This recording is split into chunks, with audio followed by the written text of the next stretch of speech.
Owl Nation, I'm Quincee. And I'm Lauren. Welcome back to our first Owtv episode of 2022. To get things started, let's take it out to Carlton, out in the parking lot, with another segment of West Rides.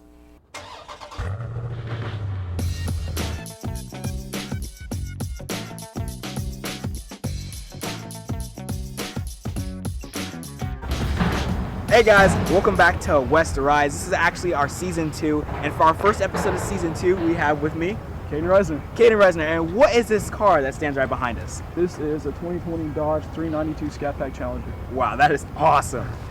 All right, Caden, how long have you had this Challenger? I've had it for a little bit over a year now. Okay, Caden, so since this is a Dodge Challenger and it's known for making a lot of horsepower, how much horsepower are you making right now? It's pushing about 485 horsepower right now.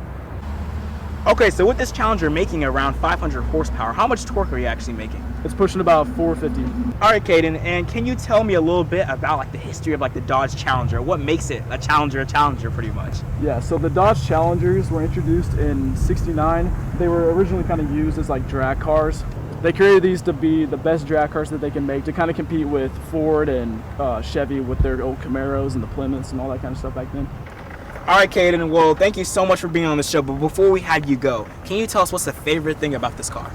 Probably just the retro kind of muscle it has to it. You know, Yep. Dodge and Mopar have kind of been pretty consistent with keeping up to Exactly. kind of the loyalty of the muscle car. Yeah, they don't really change the body styles of these types of cars much at all. Yeah, no, not at all. For every generation. Yeah, not at all. That's perfect. Well, hey, Caden, thank you so much for coming on the show, and have a good day. Yeah, no worries. Thanks for having me.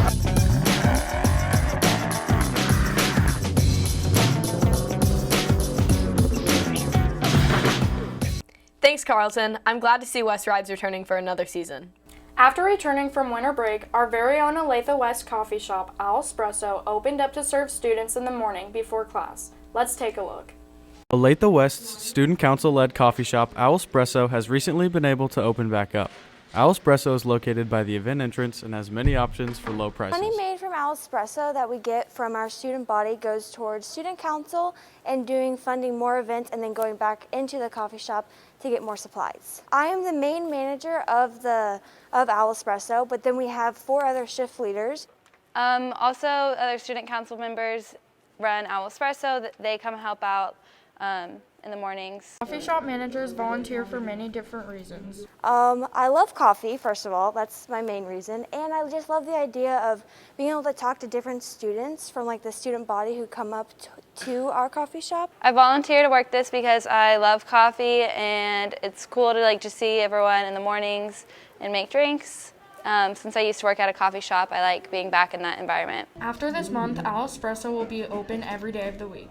We are open in January, Tuesday, Thursday, Friday, and then for the rest of the school year, we'll be open every single day. From 7 a.m. to 7:45, and then on late start from 7 a.m. to 8 o'clock. Espresso has many drinks to offer. There's a lot of different drink options. I personally like the lattes. I know the campfire one is pretty good. It's been pretty popular so far. We have lots of drink choices. Our main one is specialty lattes. We also have our new refreshers and teas. Come visit Espresso this month by the event entrance from 7 to 7:45. I know I'll be stopping by Espresso in the mornings. Me too. I'm excited to try the campfire latte. And now returning for another episode, we have our 2 varsity basketball coaches head-to-head in a dad joke competition. Hi, I'm Coach Ball. I'm the head basketball coach for the boys.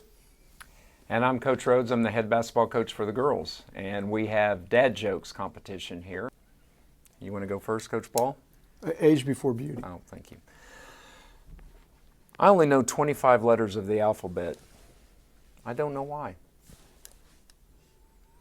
Tough education. Yeah. How does a man on the moon cut his hair? Eclipse it. Dear math, grow up and solve your own problems. Yes. Like that. Very good. All right. How do you catch a unique rabbit? Unique up on it. That's horrible. This one's for my manager, Kennedy Klein. What does a sprinter eat before a race? Nothing, they fast. Oh, that's good. What concert costs just 45 cents? 50 Cent, featuring Nickelback. God, I love me some 50 Cent. 50 Cent, not 50 Cent. I was angry at my friend, Mr. Ball, for stealing my dictionary. I told him, mark my words. Threw that on to you there. That's pretty good. Why is it a bad idea to iron your 4-leaf clover? You just should not press your luck. Okay. That's baller. I give him the win. That was pretty good. That was a good one. That was Coach fun. Ball. Hey Lauren, why are ice cream cones the best news reporters? Why? They always get the best scoop. Haha, good one. Now we have Owtv reporters out in the halls with winter sports trivia. Sup, L Nation, I'm Keely, and today we're going to be roaming the halls for some sports trivia. Okay. What are the two lines at the end of the basketball court? End line? Yeah. The free throw line. What is a jump ball in basketball? It's when two players are fighting over the ball for too long and the whistle blows and it goes to the team who has the possession arrow. How tall is the basketball goal? 7 feet. 20 feet. What is a travel in basketball? It's when you pack your bags and you get on a bus to go to the game far away from you. What is the wrestling uniform called? Leotard? Singlet. Why'd you win? Get it up! And what is the wrestling uniform called? A singlet. How many points is a pin worth in wrestling? Oh my God! I used to watch WWF. 3. It's 6. What's a pin in wrestling? It's when you get someone on their back and you get 6 points. Right. And what is the best score you can get in bowling? I think it's a 300. 300. What is a strike in bowling? When you hit all the pins and they all fall down. How many different strokes are there in swimming? 8? How many different strokes are there in swimming? 4? What is the length of the pool? 25 yards. Looks like Keely really enjoyed those trivia answers. And the snake. Winter sports have been killing it so far this season. To show off some highlights, we have a sports recap by reporter Emma Hale. Let's take a look. What's up, Owl Nation? I'm Emma Hale, here to bring you a mid-season update with all of our winter sports teams. Starting off, this past weekend, the girls and guys basketball teams played in Baser at the Bobcat Invitational. The girls took home 4th place and are now 6-6 on the season. Junior Keely Barnard had a huge weekend, earning herself on the all-tournament team. Barnard set a career high with 24 points against St. Joe Central, averages 20.8 points per game, and was 43% from the three-point line. Barnard was also one of the Sunflower League Players of the Week. Congrats, Keely and the girls. The boys finished the tournament with a tough win over Piper High School, finishing 5th in the tournament. Shout out to senior Makai Blakeney, who was the boys' leading scorer with 13 points and was selected on the Baser All-American team. Catch both teams back in action this Friday at Blue Valley High. The girls start at 5:30 and the boys at 7. The boys swim and dive team had a great weekend at the Shawnee Mission School District Invite.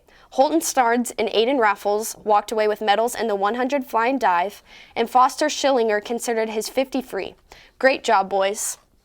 The girls wrestling team is finishing up strong. The Lady Owls took 1st place in the Southside Invitational with a team total of 107 points.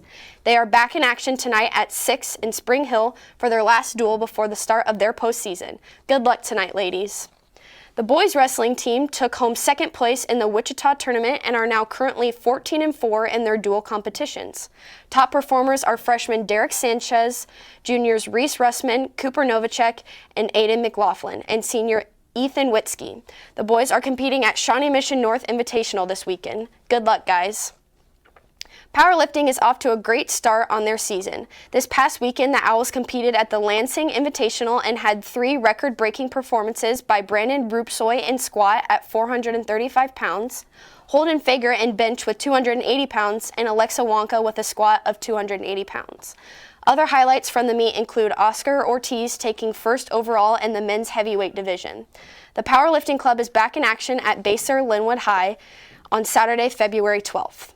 Bowling is off to a great start. The Owls competed at Royal Crest Lanes in Lawrence, Kansas for the Free State Invitational. This was the first time the Owls have been to the Invitational, and of the 20 teams there, the varsity girls finished 9th, and the JV girls also competed, taking 4th overall. The varsity boys finished with a 15th place performance, and JV boys finished 6th. The Owls will be busy next week as they have meets Monday at Olathe Lanes East, Tuesday at Park Lanes, and Thursday at Aaron's in Belton. That wraps up this update. Good luck to all of our winter sports teams. Back to the desk. That reminds me, on Friday, the varsity basketball teams are on the road to Blue Valley High School to take on the Tigers. Girls play at 5:30 and boys play at 7. Be there and show up in neon to support our Owls. Well, that's it for this week's episode. See you next week, Owls.